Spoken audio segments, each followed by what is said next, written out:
Hey guys, welcome to my channel, and today I'm gonna review and break down Justice League versus Godzilla versus Kong number 2. This book, it's a lot of fun to run. I was anticipating this series so much because I love Godzilla, I love the Justice League, so there you go, and I'm a fan of King Kong as well. So this is the second issue, and it picks up right away. On the first issue, the cliffhanger was that Superman uh, was facing Godzilla. They were face to face. Godzilla had just arrived in Metropolis as Superman was proposing to Lois Lane for marriage. So this book is out of the regular DC Universe continuity, and it's a collaboration of DC Comics and Legendary Comics. So it's basically the MonsterVerse, the current American MonsterVerse, Godzilla and King Kong, versus, the Justice League, a version of it at least. But the main players are there: Superman, Wonder Woman, Green Lantern, Batman. So should be good, right? This is issue number 2. This cover is just beautiful, beautiful, amazing cover where we see Godzilla shooting his atomic breath, and Superman's right in the middle, right there, trying to, I guess, prevent Godzilla from shooting, and it's a great cover. It's a beautiful, beautiful cover. So as I said, we pick up where Superman is, face to face with Godzilla himself. In itself, this is very iconic. Superman and Godzilla had never actually met before in any continuity whatsoever. So right there, this is a unique book as far as I'm concerned. Yes, Superman has faced Godzilla-like monsters before, plenty. But as far as I know, Godzilla has never actually been in the DC universe or ever faced any superheroes from the DC universe. Yeah, Superman's here. He's trying to talk things out, trying to see if Godzilla understands him. Godzilla growls, and he starts glowing, and Superman knows what that means. So Superman comes and he throws the first punch, not letting Godzilla actually shoot. So the action ensues, a fight breaks out, and each of them takes their licks in. Godzilla takes a punch from Superman. Superman takes a tail swipe from Godzilla himself. Superman is sent flying through a building. The art is so clear here. The dialogue is done very well.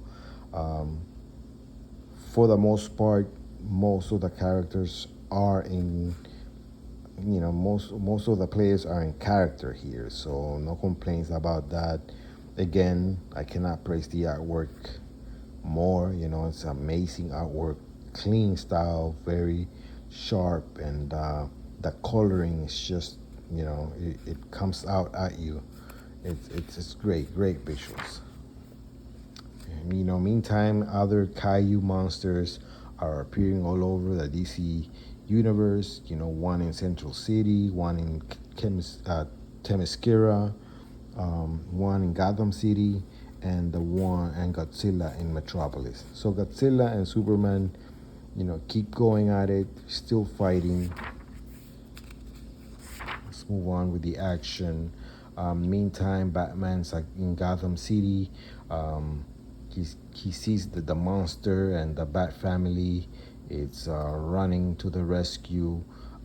They get some assistance from Black Canary and Cyborg, and towards Themyscira, we see Wonder Woman and Green Arrow flying on their way. They see an island that shouldn't be there, which is Skull Island. That's where King Kong actually is. The Legion of Doom is behind a lot of these things. It turns out that Toyman is, the one controlling these monsters with a very powerful device, and he's behind it all, and he's basically he's manipulating the monsters, and he's using what is called a magical dreamstone, and it can alter reality to your wishes. So basically, it's pretty cool to see that Toyman is the one causing all this mayhem. The Legion of Doom themselves, they are kind of being forced to be spectators, including Luthor. Luthor's not taking too kindly to it. He likes to be in control most of the times. Meantime, we continue with Superman and Godzilla. Superman's trying to prevent Godzilla from doing any damage. Hot Girl arrives. She starts helping out Superman. And we see Lois Lane. Like I said before, in the first issue, Superman was about to propose to Lois Lane when Godzilla showed up. So she's there. She's still in the building where they were, having a date.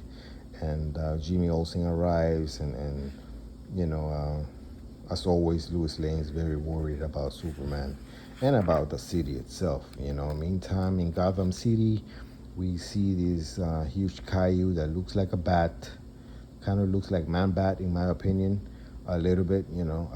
Terrifying design, but again, beautiful, beautiful art.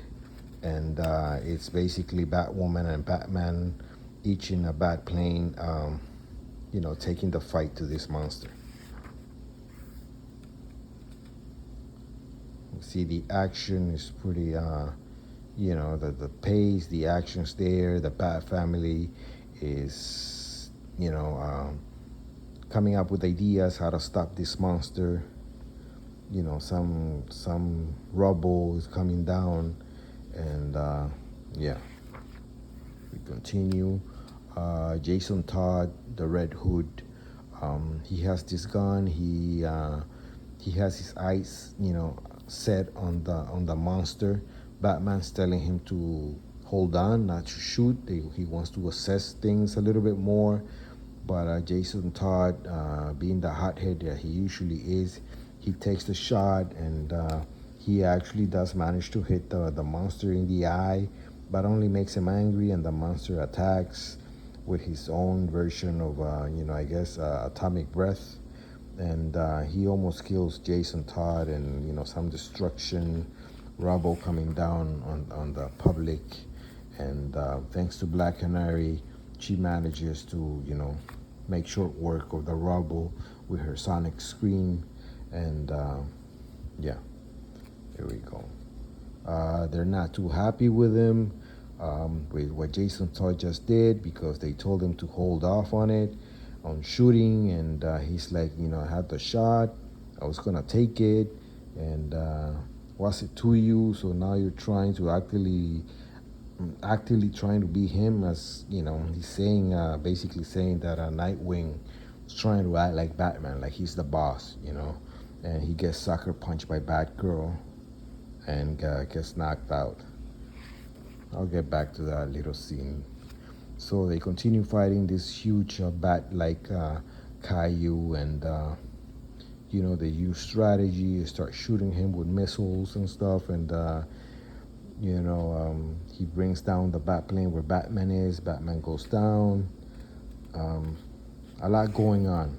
Very exciting action, and using a device that amplifies Black Canary sonic scream, they attack the creature, and the creature comes down, and they bring it down.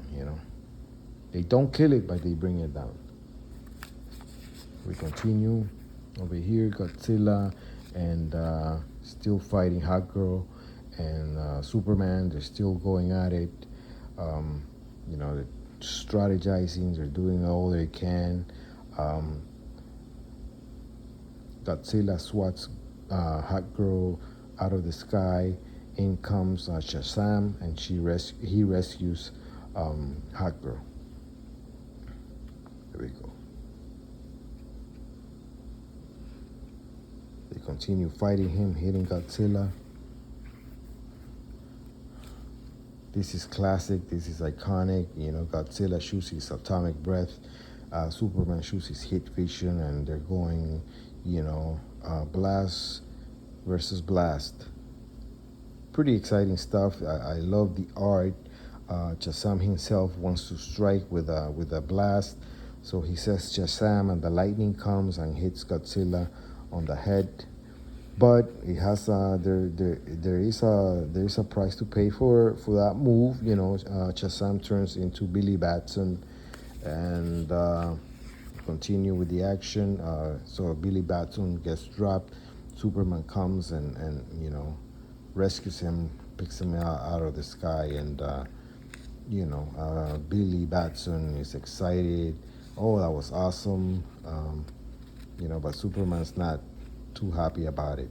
So that distraction causes makes Godzilla shoot his breath, and Superman, being the hero that he is, in order to protect Billy from getting incinerated, he uses his body to block the full blast, and Superman takes the full brunt of it. He falls down, and that is our cliffhanger. Superman's body is all burnt, and it looks like his invulnerability wasn't sufficient to prevent from getting hurt. So there is kind of a mystery there, not really clear. Maybe Godzilla's atomic breath has some kind of kryptonite component to it. We won't know until the next issue, but it's a great cliffhanger nonetheless. Very entertaining book. I love the action. It's the art is just top notch, man. The art is amazing. Mr. Deuce or Dushi, he's doing great work. The visuals are amazing, just legendary. I mean, his Godzilla looks menacing. Superman looks amazing. All the superheroes look amazing. Actually, Wonder Woman, they look feminine, they look strong. Nobody looks bush.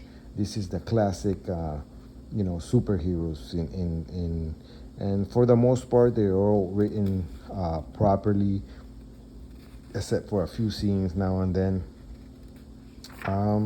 So the positives is that this book is full action packed, a lot of action, a lot of drama.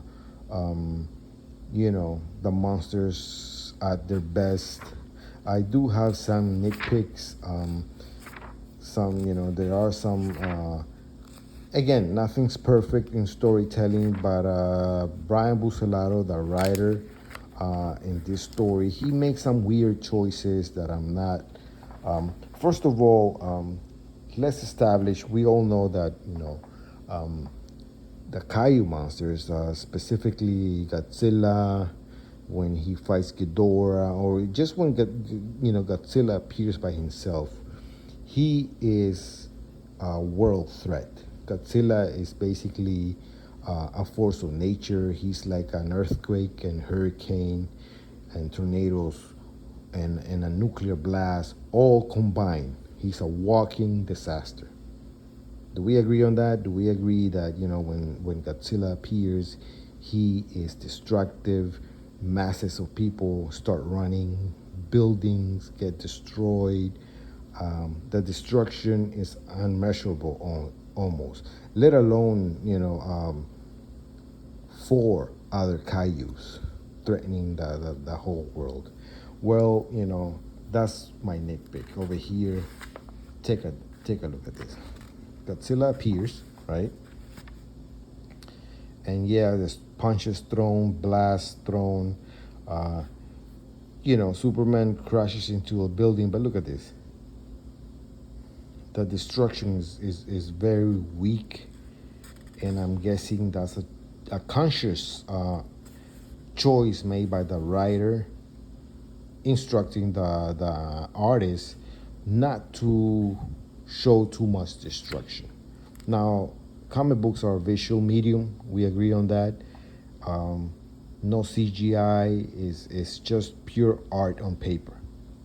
So why are you going to not show the proper destruction that Godzilla would cause on Metropolis if he appears? I understand that, before he causes any destruction, Superman's right there to prevent him. But they full on engage in a fight, and Metropolis is pretty undamaged. Nothing has happened to Metropolis. Um, they're fighting, and take a look. And the same with Gotham City.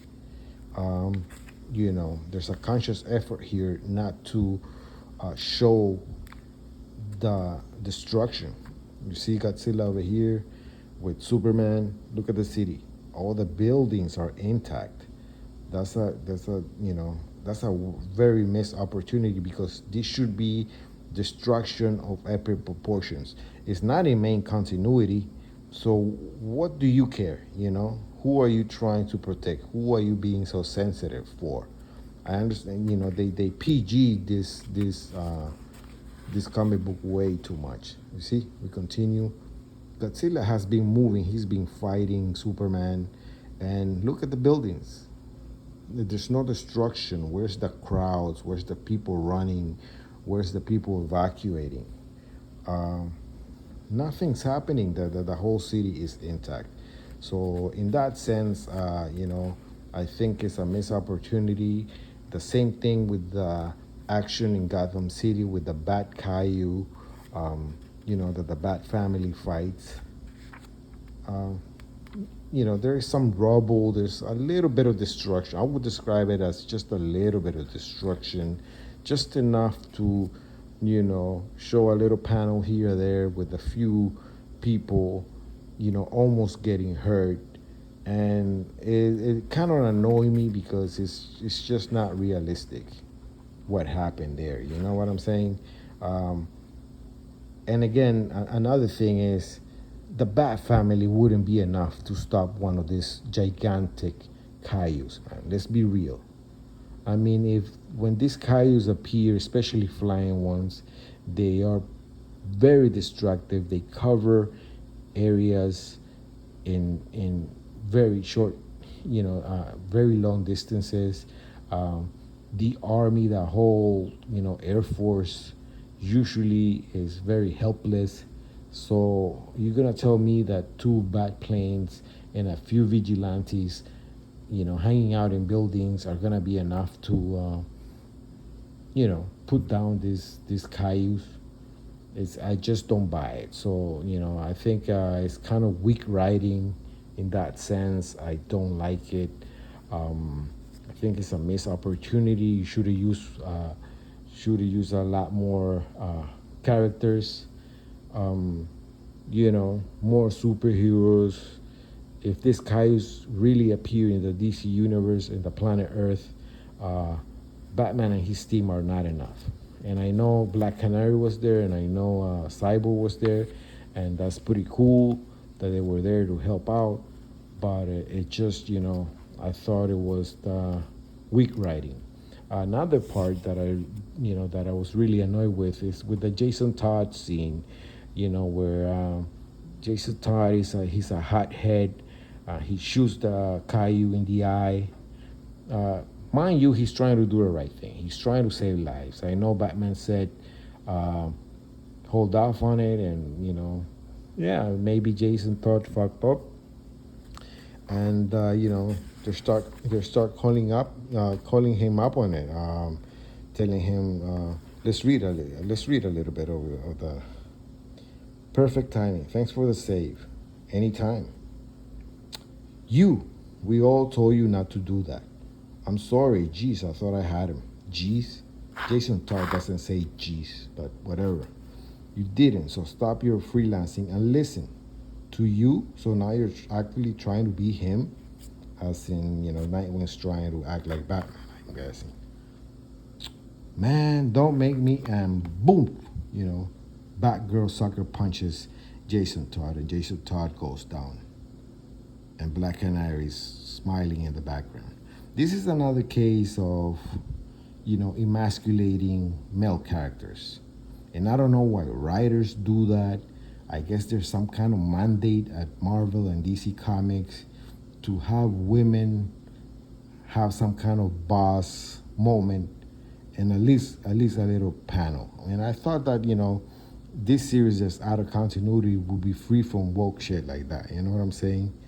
I mean, let's leave the spotlight for Godzilla and the Justice League. But we get this little scene, and what did I miss? I think you finished horsing around. Jason's finished, and they're all laughing. I mean, Jason Todd, first of all, is a trained killer.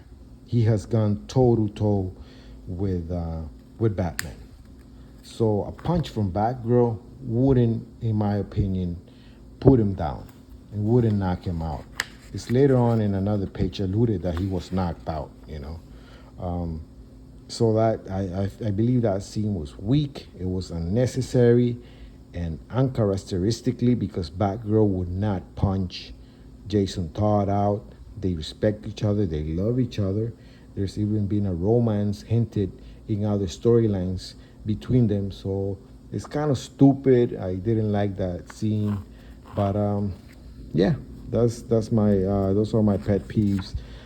Basically, yes, I am enjoying. Another thing is that they put the Caillou down, but they don't kill it. So that's kind of weak. I don't buy that Batman and his Bat team, his Bat family, are enough to put down a whole Caillou. So what happened? And the city's still standing. There was no real destruction. So yeah, in that sense, I hope that maybe the destruction's being saved for later issues. So far, although the action has been beautifully illustrated, it hasn't been. Look at this, Godzilla and Superman going at it, and the city is intact. And then you have Shazam show up, and then you have another thing was that Billy Batson is supposed to have the you know the wisdom of Solomon, so he decides to call the lightning down on Godzilla's head, and effectively he turns into Billy Batson, risking his life. He distracted Superman, and he's acting like he's happy and awesome. And Billy Batson doesn't do that. He would be scared shitless. It's just not. I don't think they were properly written, these characters. For some reason, Bucelato, the writer, I'm sorry if I'm massacring his last name, I hope I'm pronouncing it right, decided to make some very weird choices. Have characters, have Batgirl, have Jason Todd, have Shazam, just act like stupid fucking idiots. Completely. So there you go. So those are my views on this book.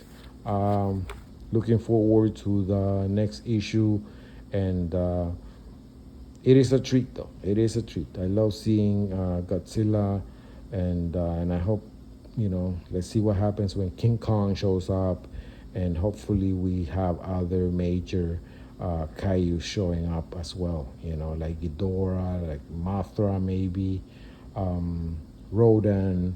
Hopefully we don't miss the opportunity to see those characters, to see the Justice League going at it, Wonder Woman and Supergirl, and Green Lantern, and, more involvement.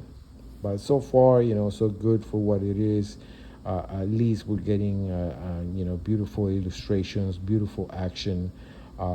Yeah, like I mentioned, some weird choices with the characters, the way they're acting, but those are my thoughts. Please give me likes, dislikes, and let me know what you think. And thank you for watching. Peace.